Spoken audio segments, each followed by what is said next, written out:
الحمد لله الذي أنزل على عبده الكتاب ولم يجعل له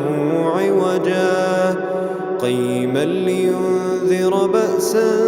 شديدا من لدنه ويبشر المؤمنين الذين يعملون الصالحات أن لهم أجرا حسنا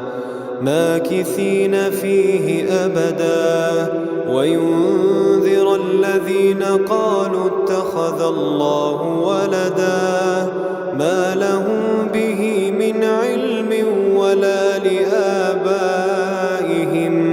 كبرت كلمة تخرج من أفواههم إن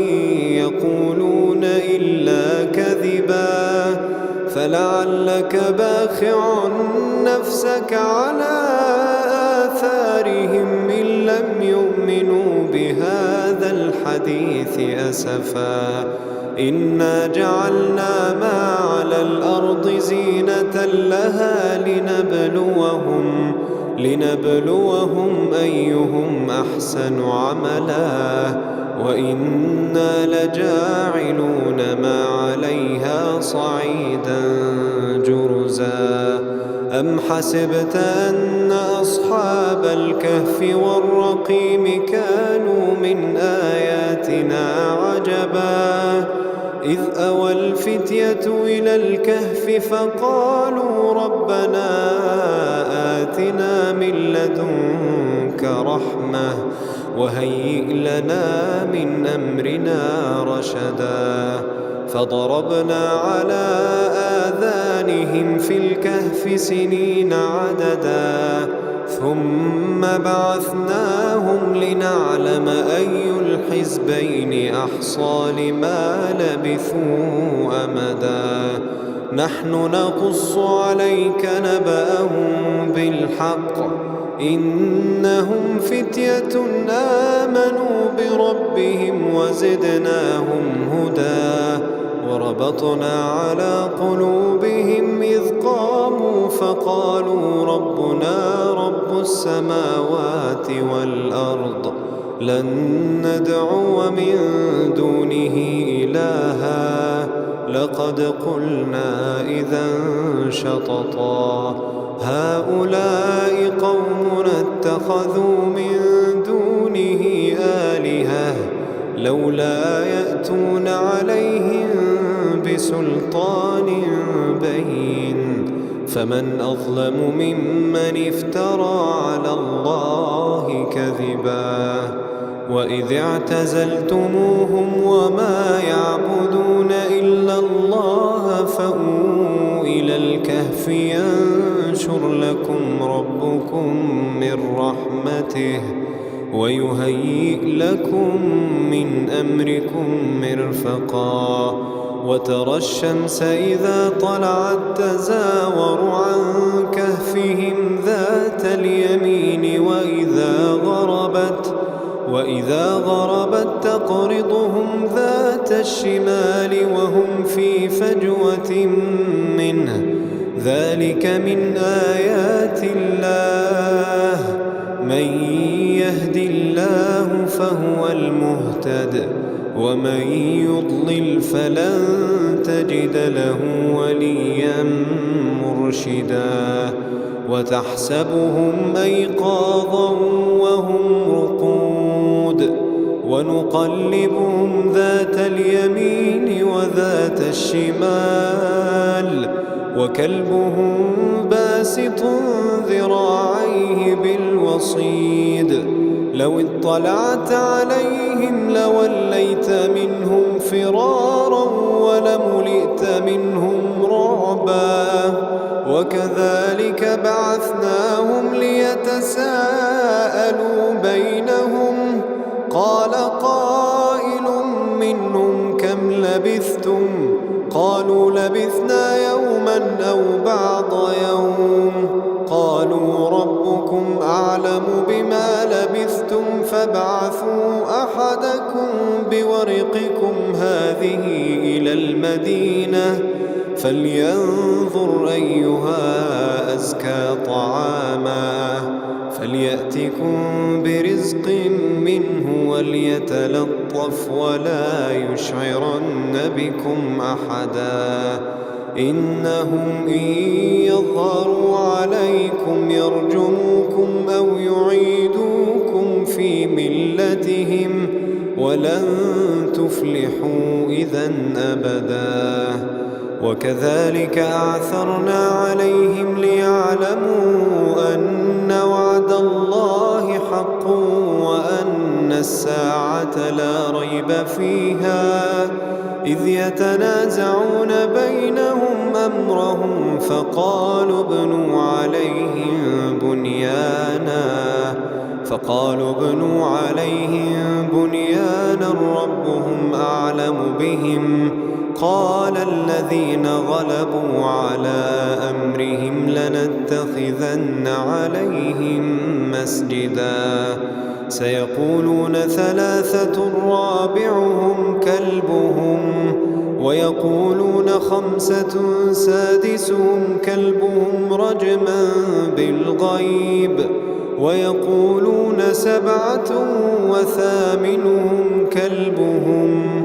قل ربي أعلم بعدتهم ما يعلمهم إلا قليل فلا تمار فيهم إلا مراء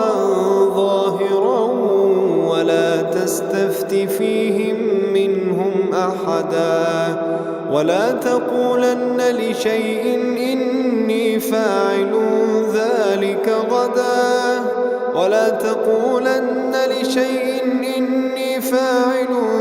ذلك غدا إلا أن يشاء الله واذكر ربك إذا نسيت وقل عسى أن يهديني ربي لأقرب من هذا رشدا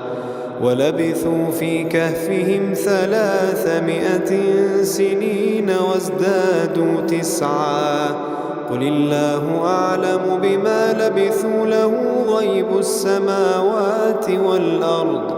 أبصر به وأسمع ما لهم من دونه من ولي ولا يشرك في حكمه أحدا واتل ما أوحي إليك من كتاب ربك لا مبدل لكلماته ولن تجد من دونه ملتحدا واصبر نفسك مع الذين يدعون ربهم بالغداة والعشي يريدون وجهه ولا تعد عيناك عنهم تريد زينة الحياة الدنيا ولا تطع من أغفلنا قلبه عن ذكرنا واتبع هواه وكان أمره فرطا وقل الحق من ربكم فمن شاء فليؤمن ومن شاء فليكفر إنا أعتدنا للظالمين نارا أحاط بهم سرادقها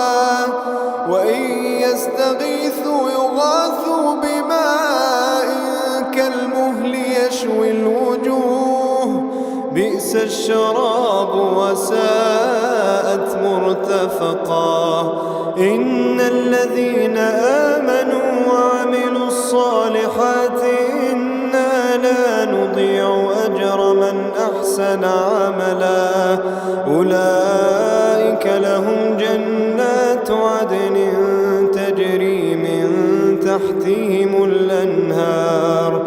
تجري من تحتهم الأنهار يحلون فيها من أساور من ذهب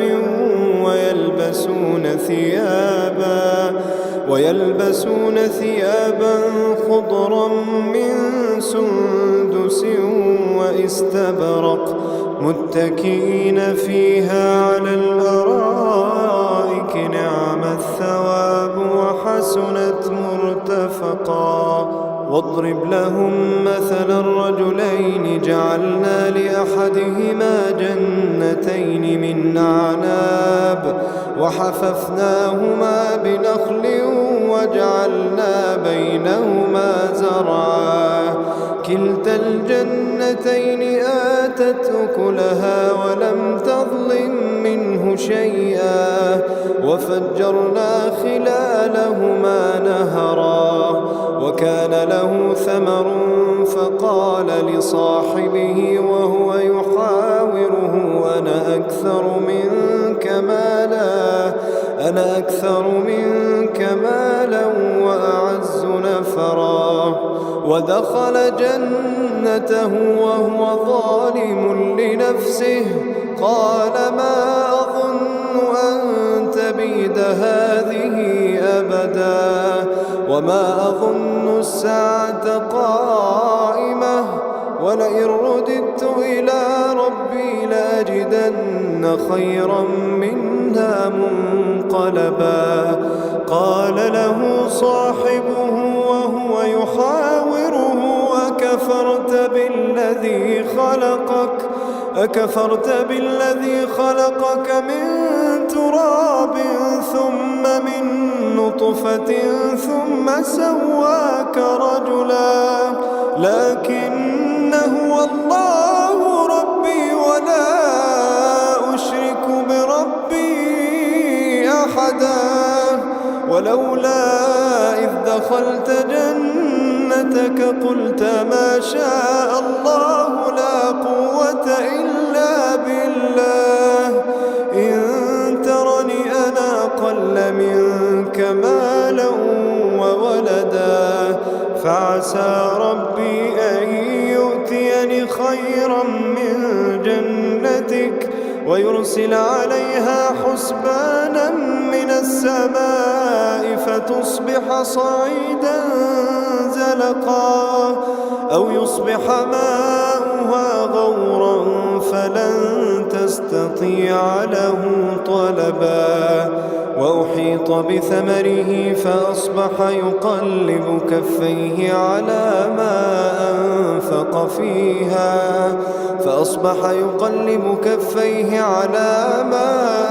أنفق فيها وهي خاوية على عروشها ويقول يا ليتني لم أشرك بربي أحدا ولم تكن له فئة ينصرونه من دون الله وما كان منتصرا هنالك الولاية لله الحق هو خير ثوابا وخير عقبا واضرب لهم مثل الحياة الدنيا كماء إن أنزلناه من السماء فاختلط به نبات الأرض فأصبح هشيما تذروه الرياح وكان الله على كل شيء مقتدرا المال والبنون زينة الحياة الدنيا والباقيات الصالحات خير عند ربك ثوابا وخير أملا ويوم نسير الجبال وترى الأرض بارزة وحشرناهم فلم نغادر منهم أحدا وعرضوا على ربك صفا لقد جئتمونا كما خلقناكم أول مرة بل زعمتم أن لن نجعل لكم موعدا ووضع الكتاب فترى المجرمين مشفقين مما فيه ويقولون يا ويلتنا ما لهذا الكتاب لا يغادر صغيرة ولا كبيرة إلا أحصاها ووجدوا ما عملوا حاضرا ولا يظلم ربك أحدا وإذ قلنا للملائكة اسجدوا لآدم فسجدوا إبليس كان من الجن ففسق عن أمر ربه أفتتخذونه وذريته أولياء من دوني وهم لكم عدو بئس للظالمين بدلا ما أشهدتهم خلق السماوات والأرض ولا خلق أنفسهم وما كنت متخذ المضلين عضدا ويوم يقول نادوا شركائي الذين زعمتم فدعوهم فلم يستجيبوا لهم وجعلنا بينهم موبقا ورأى المجرمون النار فظنوا أنهم مواقعوها ولم يجدوا عنها مصرفا ولقد صرفنا في هذا القرآن للناس من كل مثل وكان الإنسان أكثر شيء جدلا وما منع الناس أن يؤمنوا إذ جاءهم الهدى ويستغفروا ربهم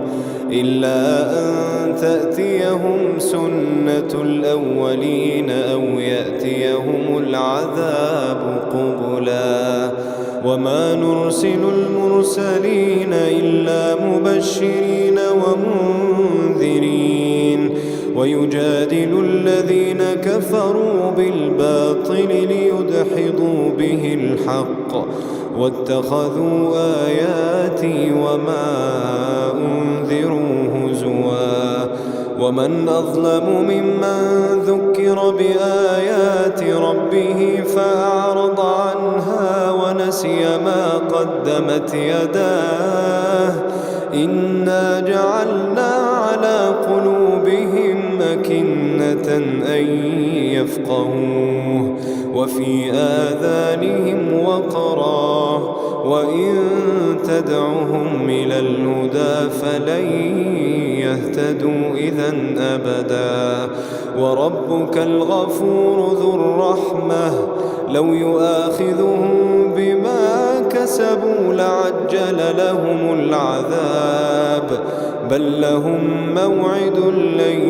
يجدوا من دونه موئلا وتلك القرى أهلكناهم لما ظلموا وجعلنا لمهلكهم موعدا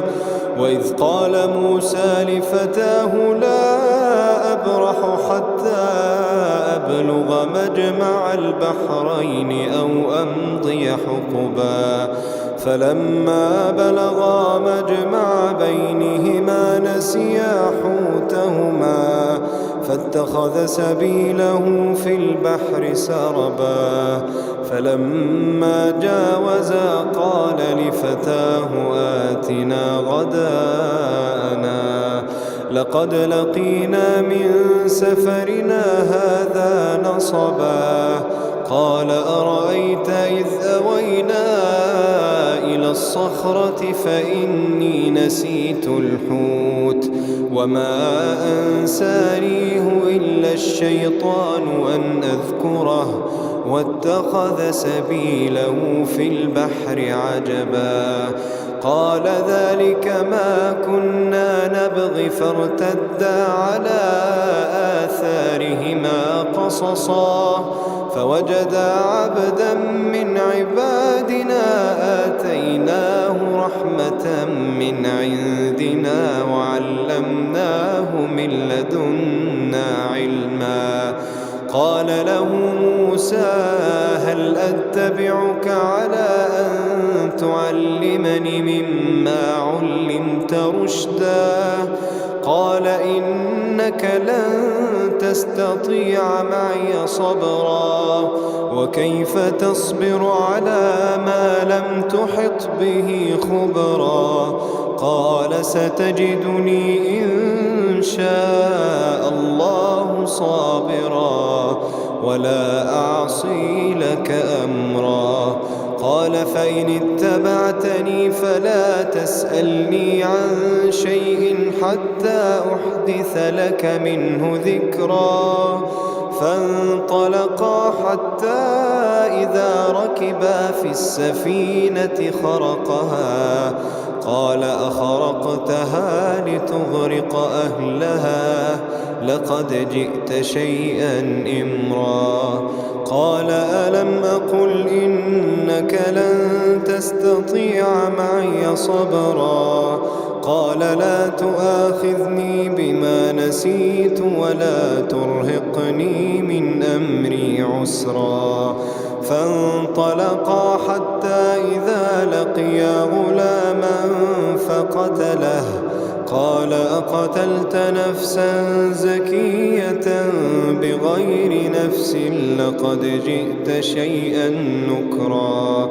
قال ألم أقل لك إنك لن تستطيع معي صبرا. قال إن سألتك عن شيء بعدها فلا تصاحبني قد بلغت من لدني عذرا. فانطلقا حتى إذا أتيا أهل قرية استطعما أهلها فأبوا أن يضيفوهما فوجدا فيها جدارا يريد أن ينقض فأقامه. قال لو شئت لاتخذت عليه أجرا. قال هذا فراق بيني وبينك سأنبئك بتأويل ما لم تستطع عليه صبرا.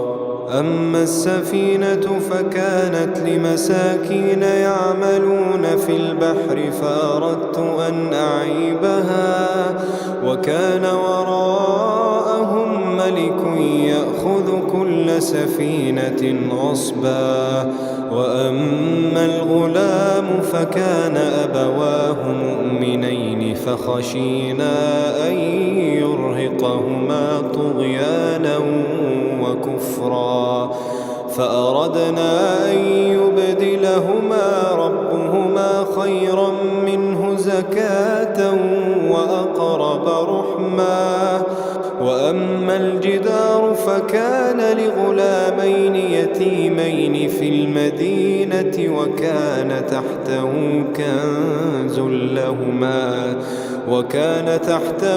كنز لهما وكان أبوهما صالحا فأراد ربك أن يبلغا أشدهما ويستخرجا كنزهما رحمة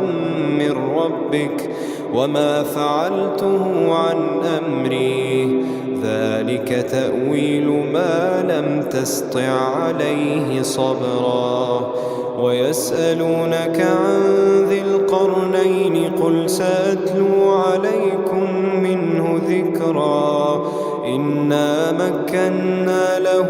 في الأرض وآتيناه من كل شيء سببا فأتبع سببا حتى إذا بلغ مغرب الشمس وجدها تغرب في عين حمئة ووجد عندها قوما. قلنا يا ذا القرنين إما أن تعذب وإما أن تتخذ فيهم حسنا. قال أما من ظلم فسوف نعذبه ثم يرد إلى ربه فيعذبه عذابا نكرا. وأما من آمن وعمل صالحا فله جزاء الحسنى وسنقول له من أمرنا يسرا. ثم أتبع سببا حتى إذا بلغ مطلع الشمس وجدها تطلع على قوم لم نجعل لهم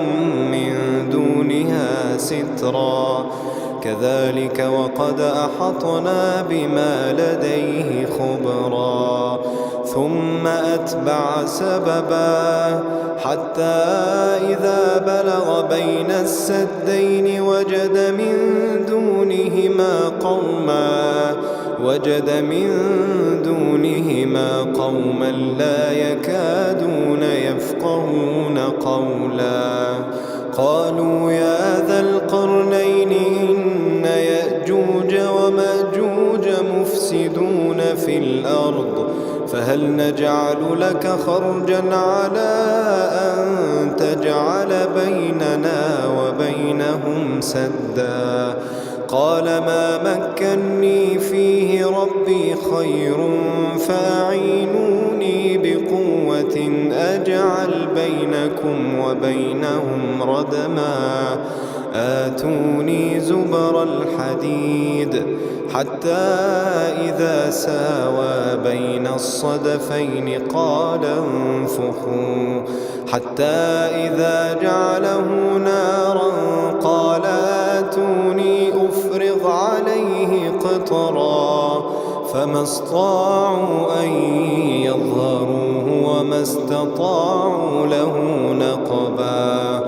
قال هذا رحمة من ربي فإذا جاء وعد ربي جعله دكاء وكان وعد ربي حقا وتركنا بعضهم يومئذ يموج في بعض ونفخ في الصور فجمعناهم جمعا وعرضنا جهنم يومئذ للكافرين عرضا الذين كانت أعينهم في غطاء عن ذكري وكانوا لا يستطيعون سمعا أفحسب الذين كفروا أن يتخذوا عبادي من دوني أولياء إنا أعتدنا جهنم للكافرين نزلا قل هل أنبئكم بالأخسرين أعمالا الذين ضل سعيهم في الحياة الدنيا وهم يحسبون أنهم يحسنون صنعا